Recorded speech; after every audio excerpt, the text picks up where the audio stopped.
پیدا ہوتا تھا۔ ایک بار علی گڑھ کالج میں محمدن ایجوکیشنل کانفرنس کا سالانہ جلسہ تھا۔ مولانا کا مزاج کچھ علیل تھا۔ انہوں نے اپنی نظم پڑھنے کے لیے مولوی وحید الدین سلیم صاحب کو دی، جو بہت بلند آواز، مقرر اور پڑھنے میں کمال رکھتے تھے۔ سلیم صاحب ایک ہی بند پڑھنے پائے تھے کہ مولانا سے نہ رہا گیا، نظم ان کے ہاتھ سے لے لی اور خود پڑھنی شروع کی۔ ذرا سی دیر میں ساری مجلس میں کوہرام مچ گیا۔ سر سید تو خیر اس زمانے میں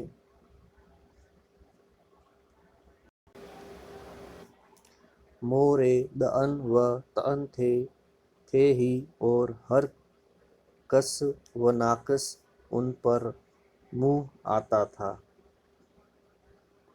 لیکن اس کے بعد جس پر سب سے زیادہ اعتراضات کی بوچھار پڑی وہ حالی تھے۔ ہر وہ شخص جس کا تعلق سید احمد خاں سے تھا یوں ہی مردود سمجھا جاتا تھا۔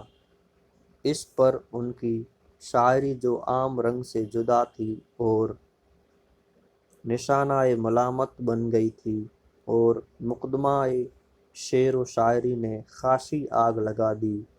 اہل لکھنؤ اس معاملے میں چھوئی موئی سے کم نہیں۔ وہ معمولی سی تنقید کے بھی روادار نہیں ہوتے۔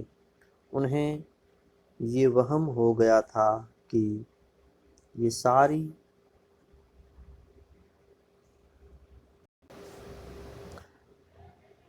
کارروائی انہی کی مخالفت میں کی گئی ہے۔ پھر کیا تھا، ہر طرف سے نکتہ چینی اور طعن و تاریض کی صدا آنے لگی۔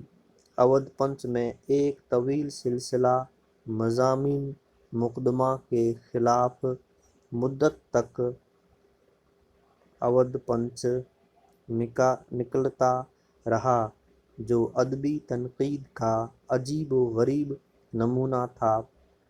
وہ صرف بے تکے اور مہمل اعتراضات ہی کا مجموعہ نہ تھا، بلکہ پھکڑ اور کھبتیوں تک نوبت پہنچ گئی تھی۔ جن مضامین کے عنوان ابتر ہمارے حملوں سے حالی کا حال ہے، ابتر ہمارے حملوں سے حالی کا حال ہے، میدان پانی پت کی طرح پائمال ہے، تو اس سے سمجھ لیجیے کہ اس عنوان کے تحت کیا کچھ خرافات نہ بکی گئی ہوگی۔ مولانا یہ سب کچھ سہتے رہے، لیکن کبھی ایک لفظ زبان سے نہ نکلا۔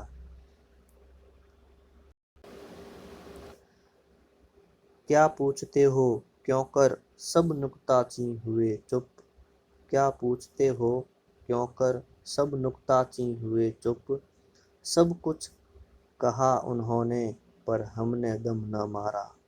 لیکن آخر ایک وقت آیا کہ نکتہ چینیوں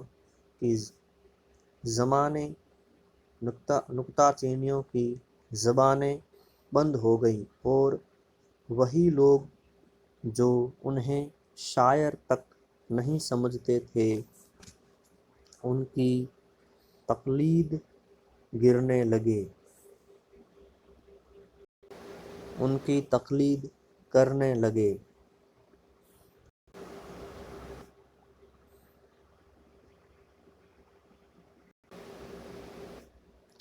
غل تو بہت یاروں نے مچایا پر گئے اکثر مان ہمیں۔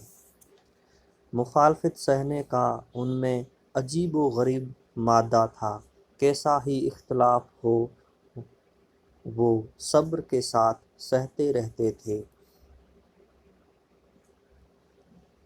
جواب دیتے تھے لیکن حجت نہیں کرتے تھے۔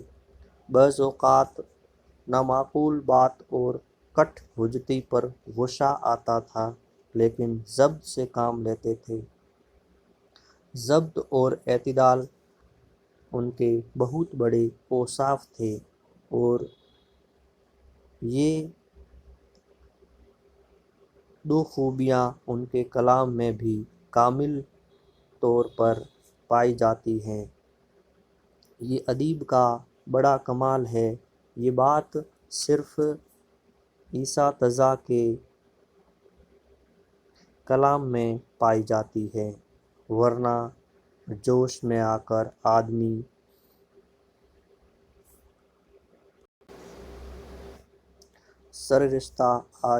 سررشتۂ اعتدال کھو دیتا ہے اور بہک کر کہیں کا کہیں نکل جاتا ہے اور بجائے کچھ کہنے کے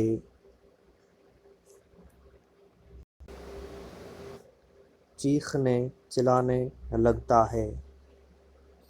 مولانا نے دنیوی جاہ و مال کی کبھی ہوش نہیں کی، جس حالت میں تھے اس پر قانی تھے اور خوشی خوشی زندگی بسر کرتے اور اس میں اوروں کی بھی مدد کرتے رہتے تھے۔ ان کی قناعت کا ثبوت اس سے بڑھ کر کیا ہوگا کہ انہیں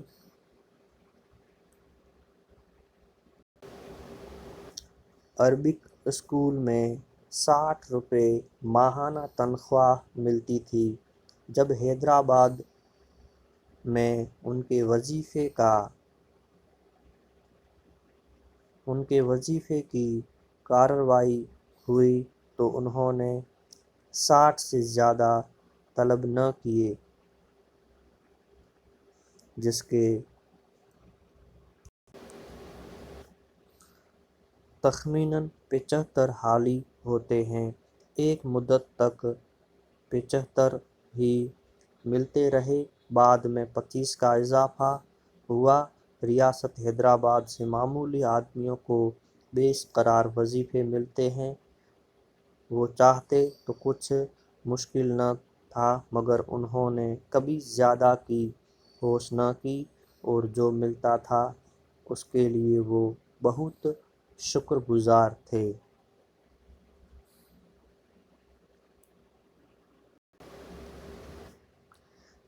غالباً سوائے ایک آدھ کے انہوں نے کبھی اپنی کسی کتاب کی رجسٹری نہ کرائی، جس نے چاہا چھاپ لی۔